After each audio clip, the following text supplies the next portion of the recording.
So for some reason here, Pinky Pepper decided to ask Bugger what he wanted to be when he grows up. What'd you say? A papa? A papa. And I said, so you can have your own kids? Yeah. Yeah? And would you plant a garden to help feed them? But what if they said, Papa, I don't want to eat my vegetables? What would It would be you'd say you have to eat them? That would be a good papa. If you teach them while they're young, then when they get big, they'll know. Right? All right, little papa.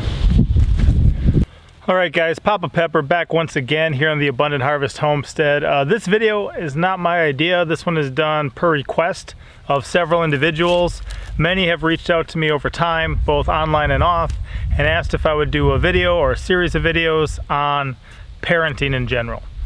For some reason, something they've seen in the videos that we put forth and the interactions that we have in our child, in kind of the fruit of our labor that our children are developing after the investment of time and effort that we've put into them. They've asked if we could provide some insights, so I'm going to do that tonight, but I am going to lay forth a couple disclaimers first. Number one, again, this is in response to requests. Number two, I do not have a lot of experience. I do have a lot of incentive.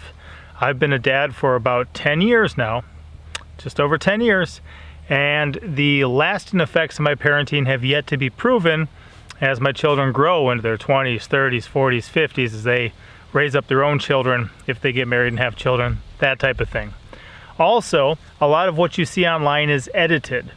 I remember once Farmer G, who has 3 children, lives out in California, left a comment on my video and said, "Wow, you make it look so easy with 6. He goes, "I often struggle with 3.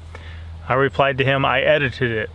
All of the interactions that we have throughout the day as a family are not recorded and documented and put online. Plenty of stuff happens behind the camera. Plenty of stuff is not added into the videos. It's not all just, peaches and cream. It's not all just a great, happy success story. There are real life struggles. There are times of frustration. There are times of, just falling short with what we're called to do." So from that premise, from that starting point, I'm going to talk a little bit about responsible parenting, embracing your identity as a parent, and then also the appropriate level of authority that you have over your children. That's going to be kind of what I talk about in this opening video.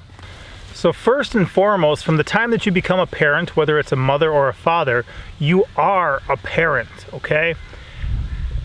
Embrace that. Realize that is one of the identities that you now have at your life, as being a parent. Since I am a believer myself, who I am to my God and Creator and Savior, who I am to my wife, and then who I am to my children are my top 3 identities, and they flow in that order. The relationship that I have with my Creator is eternal. It's not going to stop when this life ends. The relationship that I have with my wife is until death do we part. And after that, I have a relationship with my children. A lot of what I do as a parent is based upon those first 2 identities, who I am to my God and who I am to my wife, comes first and foremost into play before who I am to my children. And a lot of what I have lived out with my children is because of those first 2 being the way that they are. Now, a lot of what I'm going to share will also benefit you, even if you're not married or even if you are not a believer. So I don't want to scare anyone away. But the second that you have a child, you're a parent. Embrace that. A lot of people struggle with that identity. A lot of people look at children as an 18-year sentence. Okay? I don't believe in that mentality. It's not going to be time served. A lot of people look at their children as a curse.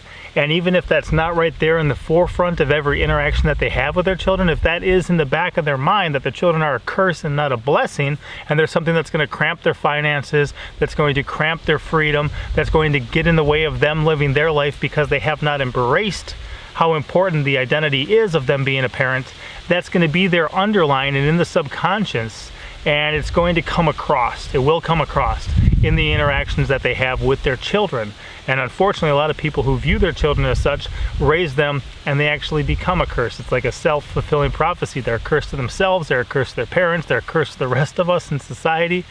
I don't want to raise children that are curses. I do not believe my children are a curse. I don't believe they are a burden. They are a blessing that's been entrusted to me. So I interact with them from that standpoint, from the fact that these are blessings who've been entrusted to me. once we embrace the relationship that we have with our children, once we understand that it's a blessing, once we embrace the fact that we are either a mother or a father, okay, that we are a parent, then what we have to do is, I believe, understand the appropriate level of authority that parents have over their children. They've been entrusted into our care, and just like one day they'll be out there in the world, and if they disobey man's laws, they're going to suffer the consequences. If they disobey the laws of the rules of the employer, they're going to suffer the consequences because somebody is an authority over them. Okay, be it the way that we have things set up with the government system, or be it an employer situation. Right now, you are in authority over your children. And embrace that. Understand that there is an appropriate level of authority that you should have over your children. Too many people struggle with this. I've seen 3-year-olds run the house before. The 3-year-old will be sitting there on the couch, "Mom, I need another soda! Mom, give me a snack!" The child then is in authority over the parent. They're commanding their parents what to do. Okay, somebody's going to wind up taking the authority role. If you think that it's inappropriate for you to have the role of authority over your children, then you're going to wind up with a child who runs the house. I do not think a 3-year-old or a 5-year-old or a 6-year-old or a 12-year-old should be running the house. I think they should be under their parents' authority. Their parents should embrace their role as the parent and be comfortable with that identity, and then understand the appropriate level of authority that they have over their children. It is our job, first and foremost, to teach and train our children. Now, we may pass that authority off to somebody else, okay?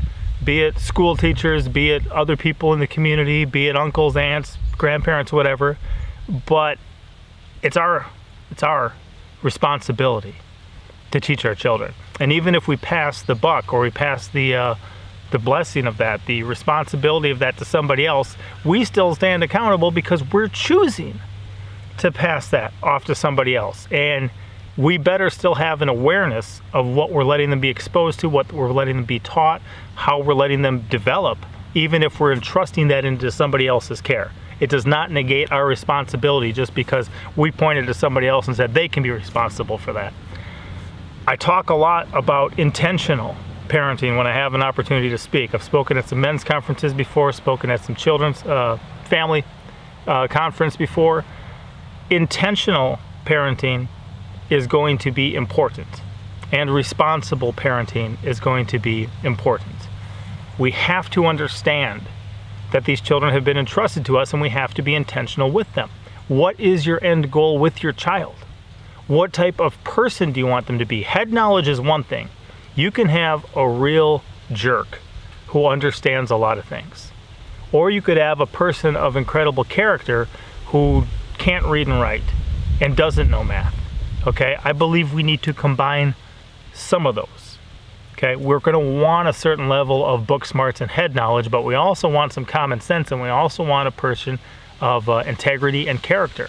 We have to look at the whole realm of these things and have a goal for how we would like our children to be if we're going to intentionally and appropriately and properly instill certain things in our children. Like I said, understanding your identity and embracing that and knowing who you are as that child's parent is going to be important. You either are their mother or father or you're not, but the second you have a child, you are. It depends if you're going to be a good father or a good mother or a present mother or a present father, but no matter what, you are. It's just the job that you do. And then on top of that, we're going to then have an appropriate level of authority over them. We're going to have certain rules. We're going to have certain things that are allowed and that are not. And as a provider for my family, I'm going to do things like bring home groceries, or out here in the garden, bring produce. But just like you would not bring home a tub of ice cream, where you've got a gallon of ice cream or 5 quarts of ice cream, and your child just has free access to it and they can eat the whole thing in one sitting. No, that's not appropriate. And we understand that's not appropriate. Therefore, children will come to the parents who are in authority and they will request, "Dad, may I please have some ice cream because my chores are done?" Or, "Dad, if I eat all my food, is that okay if I grab a snack afterwards?" They will request from the person in authority, the provider, the parent. And then the parent can acknowledge, yes, or can determine that no, you're not going to.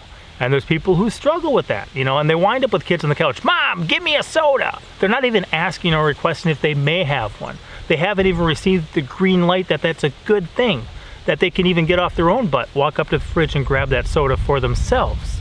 They didn't even get that permission. But they're demanding and commanding that their parents give them these things. Okay, that's inappropriate. And like I said, if you will not be in the appropriate role of authority over your children, then they're going to be over you. Hopefully this provides some good stuff to think about. This is kind of some of the base level starting place for some of the things that we deal with. We embrace the fact that I am these children's father, my wife is these children's mother, and that we have authority over them. They're under our authority. And then we figure out what is that proper level of authority under that. Hopefully those examples help you. Hopefully that provides some good stuff to think about. I do not know how frequently videos on this specific subject will come out. If you have specific questions or areas you'd like me to cover, feel free. I'm going to do one next time about sheltering children. And I'll combine these in a playlist so they're easy to find as well. Thank you for watching. Hopefully that's a good starting point for you, embracing your identity and understanding that you do have an appropriate level of authority over your children. If we're not starting from a foundation like that, a lot of things are going to be messed up, like in some of the examples I gave. I appreciate your time. If you like this video, feel free to give it a thumbs up. Feel free to share it with others. Help that way. If you're commenting and you're liking the video and you're sharing it, it helps it get recommended to others. I do want to have things that be a blessing to people, that provide them some real food for thought about actual things in life, like being a parent. That's pretty big. And hopefully it'll help some people out there. I'll see you next time. Papa out.